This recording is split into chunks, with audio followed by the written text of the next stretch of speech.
What's up, everybody? My name's Big Cam and welcome back to another movie review. And today we are talking about 2025's Now You See Me, Now You Don't, or as some of the cast called this film, Now You Three Me, which I think may be a better title.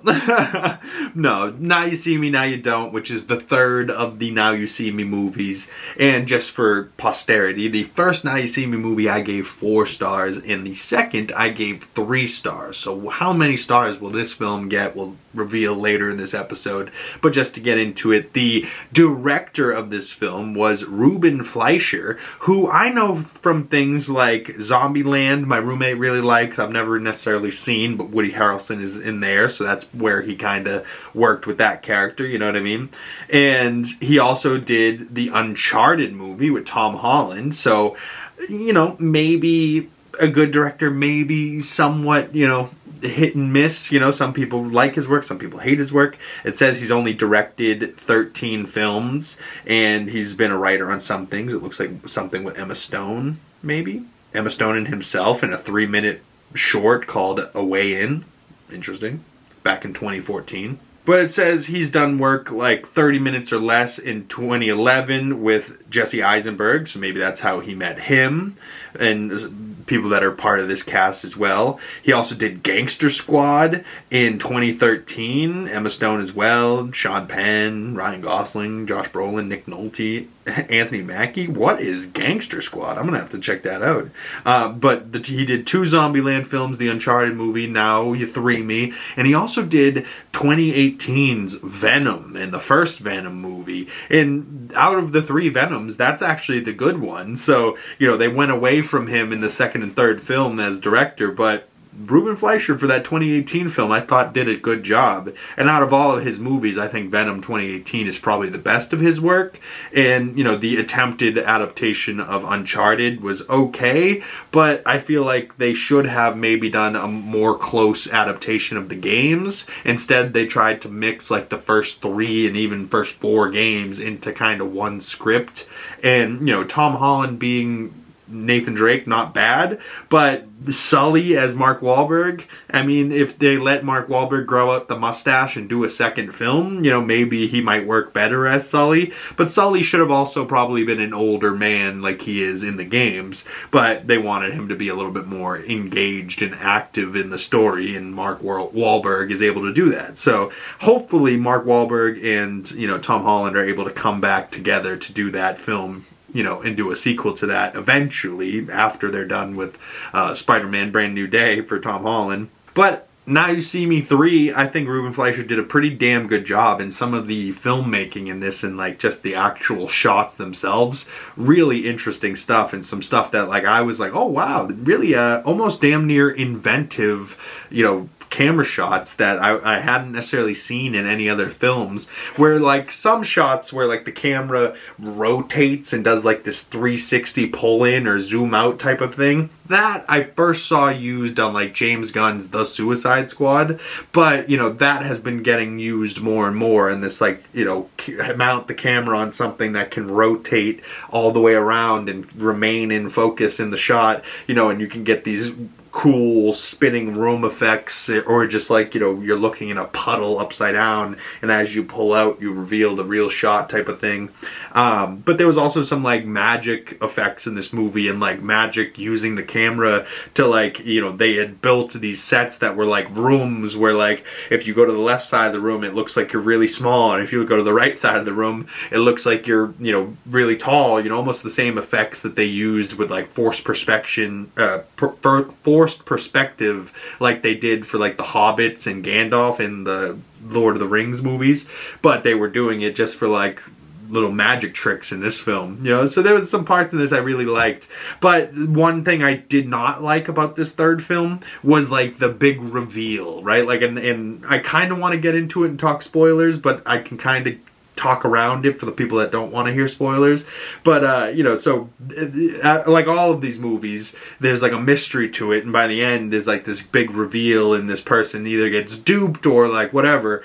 And the big reveal at the end, I was kind of like, you know, it didn't land for me at all. I was like, yeah, if this was supposed to be like the big climactic reveal, it wasn't all that interesting to me. I was like, yeah, this cast is still cool, and like, I had a good time just spending time with this cast and seeing them all back together. You know, Jesse Eisenberg as Atlas, Dominic Sessa is a part of the new crew. So they had the original 4 horsemen, and then they had like the new younger group, which, you know, I'll call the Ponies. So Dominic Sessa was a part of the Ponies. Ariana Greenblatt was a part of the Ponies, and I believe she also plays a young version of Gamora in Infinity War, and she also plays young Ahsoka for like Disney Plus, you know, Ahsoka series for Star Wars, I think, as well. And she was also in Barbie, so she's been doing her damn thing recently, and she's been in 19 films, and it says top 3: Barbie, Infinity War, and Now You See Me 3. So, you know, she's been around, she's been working. Good for Ariana Greenblatt. And then Justice Smith is the last of the Ponies, and he's like the character that gets the big reveal, and you're like, oh, he's that character, oh, okay. But, you know, as far as I'm concerned, he's just 1/3 of the Ponies, and I'm cool with the new younger generation of these magician type of people, and they're expanding the group of magicians they have. But the OG group of Jesse Eisenberg, Atlas, Woody Harrelson as Merritt McKinney, Dave Franco as Jack Wilder, Isla Fisher's back. She wasn't in the second film, but she's back now for the third film as Henley Reeves. Lizzy Caplan, who people thought wasn't going to be in this film because Isla Fisher came back, you know, and Lizzy Caplan was kind of like her replacement in the second film, if you would, you know, where like she was off having kids and she was busy, so Lizzy Caplan came in as like the female horseman, if you would, and, you know, she was supposed to be a little bit of a secret, and then, you know, for me it got spoiled that she was in the film because she was in press and talking about the film, and I was like, oh shit, so she must be in it.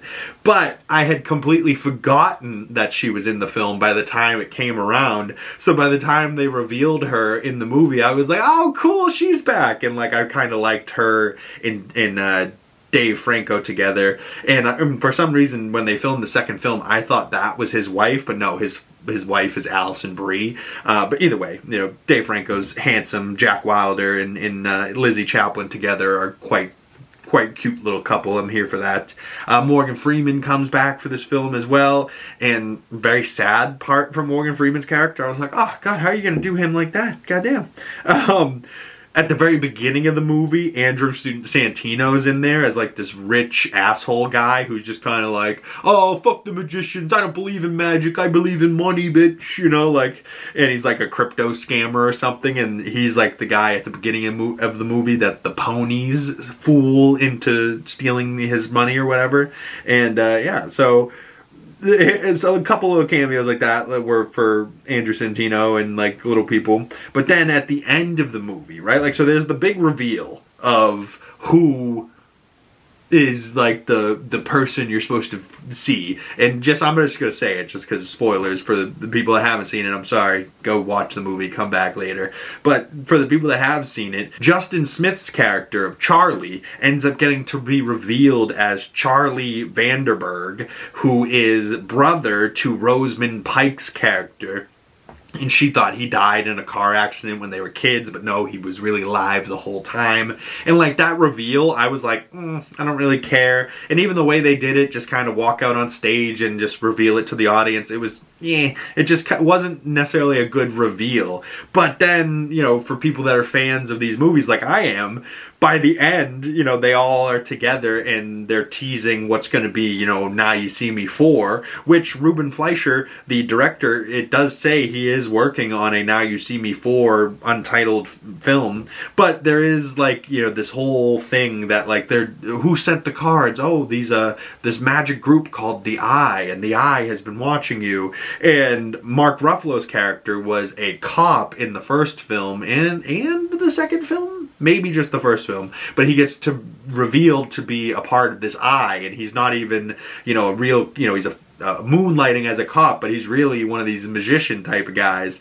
And by the end of the movie, you know, he's not necessarily in this movie at all, and then at the very end there's this little like hologram cameo thing, and he's talking to the Ponies and the Horsemen, the original Horsemen, and he's like, look, welcome to the Eye, you know, young bucks, and what's gonna be the next mystery we got planned for you. So it is almost like they did Now You See Me 3 and they had this idea for it, but I feel like they saved all their really, really good ideas for Now You See Me 4. Maybe Mark Ruffalo is gonna be back, and, you know, the 5 Horsemen now, and the new Ponies, so they're gonna have, what, a group of 8? You know, that feels like a pretty good, solid number for a magician heist type of film. You know, almost reminds me of like Ocean's 11 type of thing, where like there is a bunch of people there, but it works really well, and they work well with each other. It's funny, them bouncing off of each other, but also, you know, it's different generations, you know, older generation, younger generation, and